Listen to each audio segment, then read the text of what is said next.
ഒരു വലിയ ദുരന്തത്തിൽ നിന്നൊരു അമേരിക്ക വിമാനം രക്ഷപ്പെട്ടത് കേൾക്കുന്നല്ലോ, എമർജൻസി വാതിലൊക്കെ തെറിച്ചു പോയിട്ടും. അതെന്താ സംഭവം?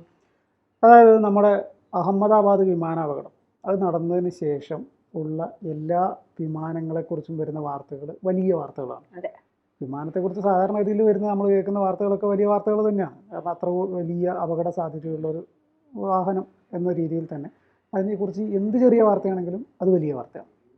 പ്രത്യേകിച്ച് ഈ വിമാനാപകടം നടന്നതിന് ശേഷം ഇനി എന്തെങ്കിലും ഉണ്ടാവുന്ന യാത്രക്കാർക്ക് ഒരു ഭയം ഉണ്ടാവും വിമാനത്തിൽ കയറുമ്പോൾ അല്ലേ? ഇതിന് അഹമ്മദാബാദ് വിമാനാപകടമായിട്ട് യാതൊരു ബന്ധവുമില്ല. അതിനും എത്രയോ മാസങ്ങൾക്ക് മുമ്പ് ജനുവരി 5-ാം തീയതി നടന്നൊരു സംഭവമാണ്. ഇപ്പോഴാണ് അത് പുറത്തു വരുന്നത്. അപ്പോൾ പറഞ്ഞുതരാം. നമ്മൾ ഈ കഴിഞ്ഞ കുറേ ദിവസങ്ങളായിട്ട് അഹമ്മദാബാദ് വിമാനാപകടത്തെക്കുറിച്ചുള്ള റിപ്പോർട്ട് കിട്ടിയില്ല എന്ന് പറഞ്ഞില്ലേ? നമ്മൾ കഴിഞ്ഞ വാർത്തയിലും പറഞ്ഞില്ലേ, ഈ റിപ്പോർട്ട് കിട്ടിയാലും കൃത്യമായിട്ട് വിവരങ്ങൾ അറിയാതെ പുറത്തു വരില്ല എന്നുള്ളത്. ജനുവരി 5-ാം തീയതി നടന്നൊരു സംഭവത്തിൻ്റെ റിപ്പോർട്ട് കഴിഞ്ഞ ദിവസമാണ് കൊടുത്തത്. അപ്പോൾ അത്രയും കാലതാമസം എടുത്തിട്ടാണ് ഒരു വിമാനാപകടത്തിൻ്റെ റിപ്പോർട്ട് കൊടുക്കുന്നത്. ഇതിൽ അപകടമൊന്നും ഉണ്ടായെന്ന് പറയാനില്ലെങ്കിലും വലിയ അപകടം ഒഴിവായ ഒരു സാഹചര്യം. അതായത് അലാസ്ക എയർലൈൻസ്, ഇവിടെ എല്ലാ സ്ഥലം അമേരിക്ക, ട്രംപിൻ്റെ നാട്ടിൽ, അലാസ്ക എയർലൈൻസിൻ്റെ ഒറിഗനിലെ പോർട്ട്ലാൻഡ് എന്ന് പറന്നുയർന്ന വിമാനം 14,830 അടി ഉയരത്തിലെത്തിയപ്പോൾ അതിൻ്റെ എമർജൻസി വാതിൽ തെറിച്ചുപോയി. സ്വാഭാവികമായിട്ടും ഉണ്ടാകാവുന്ന വലിയ അപകടമാണ്. അതെ, പുറത്തു നിന്നുള്ള വായു അകത്തേക്ക് കയറില്ലേ? 14,830 അടി മേളിൽ പോയി കഴിഞ്ഞാൽ പുറത്തുനിന്ന് വായു എത്രത്തോളം ഉണ്ടാവും എന്നുള്ള ഒരു സംശയമാണ്. കാരണം പുറത്തെ വായുവിൻ്റെ സമ്മർദ്ദം കുറയുമ്പോൾ വിമാനത്തിനകത്ത് മർദ്ദം കൂട്ടി വെക്കുന്നത്. അങ്ങനെ ഒരു സാധനമുണ്ട്. പക്ഷേ വിമാനത്തിൻ്റെ അകത്തെ മർദ്ദം പുറത്തേക്ക് പോകും, വിമാനം താഴെ വീഴും. പക്ഷെ ആ പൈലറ്റ് സമയോചിതമായി ഇടപെട്ട് അപ്പോൾ തന്നെ വിമാനം അടിയന്തരമായിട്ട് ലാൻഡ് ചെയ്തു. പൈലറ്റിന് ഇരിക്കട്ടെ ഒരു കുതിരപ്പവൻ. അപ്പോൾ ഈ അപകടം ഒഴിവായി എന്നാ പറഞ്ഞാലും ഇതൊരു അപകടമാണ്, വലിയ അപകടം ഉണ്ടാവേണ്ടത്. ആളുകൾക്ക് ഇതേപോലെ മറ്റേ ഒരു ഹോളിവുഡ് സിനിമ ഒരു കുറച്ച് നാൾ മുമ്പ് വന്നത് സുള്ളി എന്നും പറഞ്ഞു. ഒരു വിമാനം ഇതേപോലെ എഞ്ചിൻ ഫെയിലിയറായിട്ട് യാത്രക്കാരെ മുഴുവൻ, സാധാരണ തകർന്നു വീഴാനാണ് സാധ്യത, പക്ഷെ പുള്ളിക്കാരൻ കൊണ്ട് ഒരു നദിയിൽ കൊണ്ട് ഇറക്കി. അത് യഥാർത്ഥത്തിൽ നടന്നൊരു സംഭവം കേട്ടോ. ഒരു നദിയിൽ കൊണ്ട് ഇറക്കിയിട്ട് അതിലെ യാത്രക്കാരെ മുഴുവൻ സേഫാക്കി. പക്ഷേ എന്നിട്ട് അതിന് ശേഷം ഈ പൈലറ്റിന് മറ്റേ കോടതി നടപടി നേരിടേണ്ടി വന്നു. അയാളുടെ പിഴവാണെന്ന തരത്തിൽ ചിത്രീകരിക്കപ്പെട്ടു. അപകടം ഉണ്ടാക്കിയത് അയാൾ കാരണമാണ്, അതുകൊണ്ടാണ്. പക്ഷേ യഥാർത്ഥത്തിൽ അയാൾ അതിൽ ഹീറോയാണ്. അപ്പോൾ ഇവിടെയും ഈ പൈലറ്റ് ഇതേപോലെ വാതിൽ തകർന്നു, അതിൽ വലിയൊരു അപകടം. കാര്യം അതിൻ്റെ അകത്ത് സീറ്റ് ബെൽറ്റ് ഇല്ലാത്ത ആരെങ്കിലും ആ സമയത്തുണ്ടായിരുന്നെങ്കിൽ അവർ പുറത്തോട്ട് തെറിച്ചു പോകും. അങ്ങനെയാണ് അതിൻ്റെ അവസ്ഥ. കാര്യം പുറത്തോട്ടൊരു വലിയ തള്ളലുണ്ടാവും.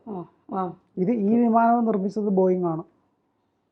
ബോയിങ്ങിന്റെ 737 മാക്സ് 9 അതാണ് വിമാനം. അപ്പോൾ നാഷണൽ സേഫ്റ്റി ട്രാൻസ്പോർട്ട് ബോർഡ് അവരാണ് ഇതിൻ്റെ അന്വേഷണമൊക്കെ നടത്തിയത്. അന്വേഷണം നടത്തി ഇത്രയും നാളത്തെ ഏകദേശം ഇപ്പോൾ ഒരു വർഷത്തിനടുത്ത് ആയില്ലേ? 1 വർഷമായില്ല, 6 മാസം, ജൂൺ 6 മാസം കൊണ്ട് അവർ അന്വേഷണം നടത്തിയിട്ട് റിപ്പോർട്ട് കൊടുത്തത്. റിപ്പോർട്ടിൽ പറയുന്ന സംഭവം ഇതാണ്: വിമാന നിർമ്മാണ കമ്പനിയായ ബോയിങ്ങിൻ്റെ വീഴ്ച കൊണ്ടാണ് ഇത് തെറിച്ചു പോയത് എന്ന് പറയണം.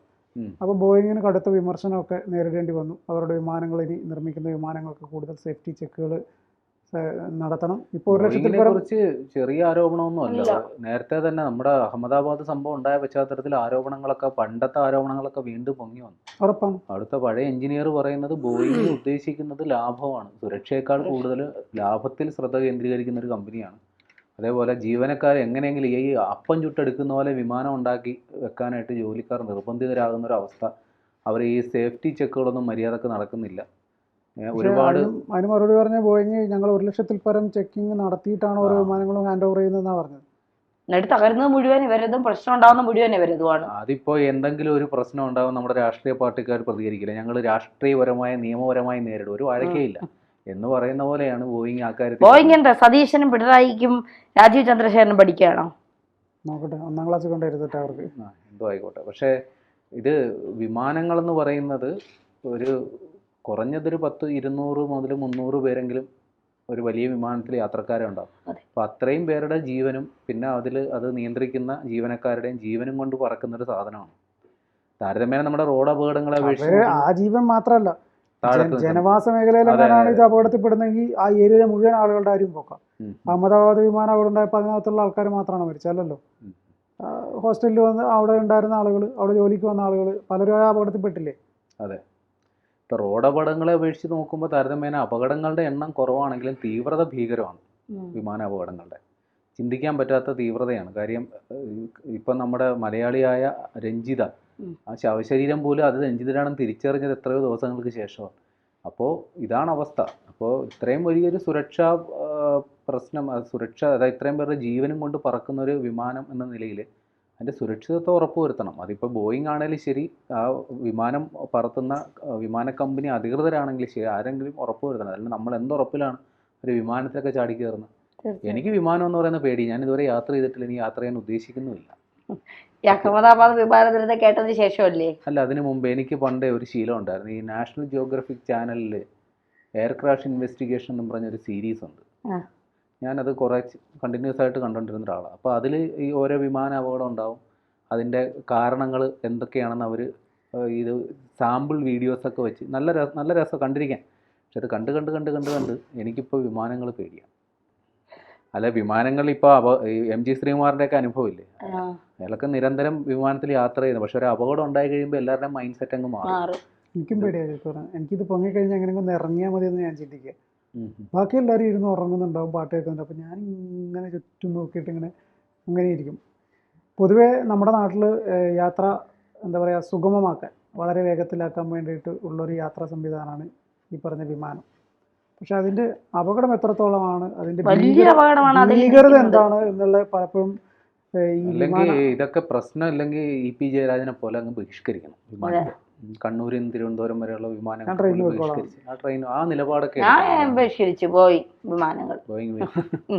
അതിപ്പോൾ പറയാൻ പറ്റൂല. നമ്മളിപ്പോൾ നമ്മൾ സാധാരണക്കാർ ചിന്തിക്കുക ഏറ്റവും ചീപ്പായിട്ടുള്ള വിമാനം ടിക്കറ്റ് എവിടെ നിന്ന് കിട്ടും എന്നുള്ളതായിരിക്കും. അപ്പോൾ നമ്മൾ ചില കാര്യങ്ങളിലൊക്കെ കോംപ്രമൈസ് ചെയ്യേണ്ടി വരും. അപ്പോൾ അത് നമ്മൾ അത്രയും ചീപ്പ് റേറ്റിൽ ചില കമ്പനികൾ നമുക്ക് യാത്ര ഓഫർ ചെയ്യുമ്പോൾ അവരും എന്തൊക്കെയോ കോംപ്രമൈസ് ചെയ്യുന്നുണ്ടെന്ന് നമ്മൾ മനസ്സിലാക്കിക്കോണം. അപ്പോൾ അത് നമ്മുടെ ജീവൻ്റെ വിലയായിരിക്കും നമ്മൾ കൊടുക്കുക. പക്ഷെ നമുക്ക് തൽക്കാലത്തേക്ക് എത്രയും പെട്ടെന്ന് എത്തുക, അല്ലെങ്കിൽ നമ്മുടെ ഉപജീവന മാർഗ്ഗം അതിൻ്റെ ആവശ്യത്തിനായിരിക്കും നമ്മൾ വിമാനത്തിൽ യാത്ര ചെയ്യുക, എവിടെയെങ്കിലും ഒരു ജോലിക്ക് വേണ്ടിയിട്ട്.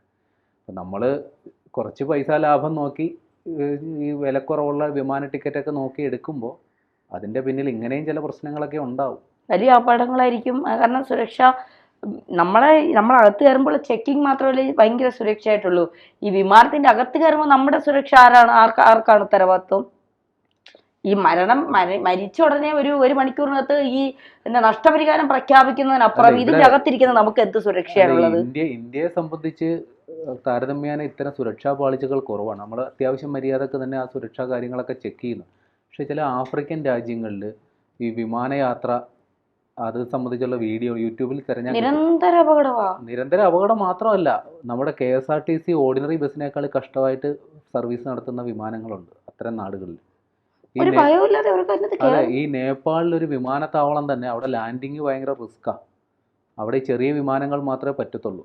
അവിടെയും ഈ വിമാന അപകടങ്ങളൊക്കെ പക്ഷെ അതൊന്നും അവർ മൈൻഡ് ആക്കുന്നില്ല. അപ്പോൾ കുറച്ചൊക്കെ റിസ്ക് നമ്മളായിട്ട് തന്നെ കരുതലെടുത്താൽ ഒഴിവാക്കാം.